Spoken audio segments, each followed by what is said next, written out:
భారత రాష్ట్ర సమితితోనే మేము మరి పొత్తు పెట్టుకున్నాం. వారు మాకు 2 సీట్లు కేటాయించడం జరిగింది. మరి ఆ 2 సీట్లు కేటాయించిన తర్వాత నిన్న అఫీషియల్గా మా కేంద్ర సమన్వయకర్త అనుమతితోనే నిన్న అఫీషియల్గా మరి ఇరు వర్గాల అప్రూవల్ వచ్చిన తర్వాతనే నిన్న మరి మేము నాగర్ కర్నూలు నియోజకవర్గం నుండి హైదరాబాద్ నియోజకవర్గం నుంచి పోటీ చేస్తామని కూడా ప్రజలకు ప్రకటించడం జరిగింది. దాని తర్వాత విస్తృత కార్యకర్తల సమావేశం కూడా పెట్టడం జరిగింది. విధి విధానాల గురించి నిర్ణయించడం జరిగింది. కానీ అది తెలుసుకున్న మరి అది నచ్చని భారతీయ జనతా పార్టీ నరేంద్ర మోడీ ఇవాళ నాగర్ కర్నూలుకి వచ్చిండు, నిన్న హైదరాబాద్లో ఉన్నాడు. అది నచ్చని భారతీయ జనతా పార్టీ ఈ లౌకిక కూటమి, ఈ చారిత్రాత్మకమైన కూటమి ఏదైతే ఉన్నదో భారత రాష్ట్ర సమితి, అదేవిధంగా బహుజన్ సమాజ్ పార్టీ కూటమి, మరి రాజ్యాంగాన్ని రక్షించే కూటమి నచ్చని నరేంద్ర మోడీ అమిత్ షాల ద్వయం మా పార్టీ మీద ఒత్తిడి తీసుకొచ్చి ఈ కూటమిని రద్దు చేసుకోమని నన్నే ప్రెస్ కాన్ఫరెన్స్ పెట్టి చెప్పమన్నారు.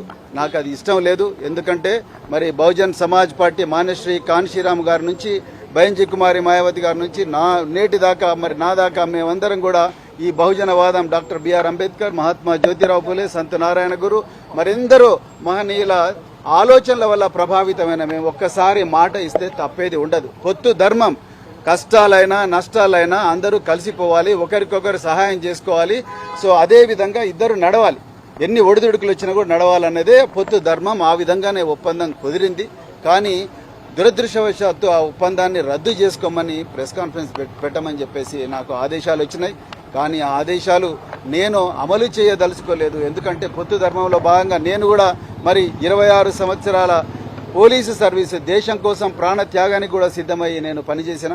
మరి బహుజన్ సమాజ్ పార్టీలో చేరినా కూడా ఎలాంటి రాజీపడని పోరాటం నేను సాగించి పార్టీ భావజాలాన్ని నేను గ్రామ ప్రజల్లోకి, రాష్ట్ర ప్రజల్లోకి మోసుకొనిపోయినా. కానీ అలాంటి వ్యక్తిని నేను ఒకసారి మరి ఒక పార్టీ రాష్ట్ర అధ్యక్షుడిగా మాట ఇచ్చిన తర్వాత ఈ బీజేపీ చేసే కుట్రలకు బీజేపీ రాజ్యాంగాన్ని రద్దు చేయాలన్న కుటిల పన్నాగాలకు తలొగ్గి నేను చేస్తే ఈ దేశంలో బహుజన ప్రజలకు నేను అన్యాయం చేసిన వాడిని అవుతా. అందుకొరకే నేను మరి ఈరోజు నేను రాజీనామా, బహుజన్ సమాజ్ పార్టీ సభ్యత్వానికి నేను రాజీనామా చేయడం జరిగింది. తెలంగాణ ప్రజలందరూ కూడా ఈ నిర్ణయాన్ని మరి స్వాగతించాలని చెప్పి నేను కోరుకుంటున్నా. నేను తెలంగాణలో బహుజన ప్రయోజనాల కోసం, అదేవిధంగా మరి తెలంగాణలో ఉండే బహుజన ప్రయోజనాల కోసం, దేశంలో రాజ్యాంగాన్ని రక్షించడం కోసం, లౌకికవాదాన్ని బతికించడం కోసమే నేను ఈ నిర్ణయం తీసుకున్న, ఇంకొక ఉద్దేశంతో కాదు.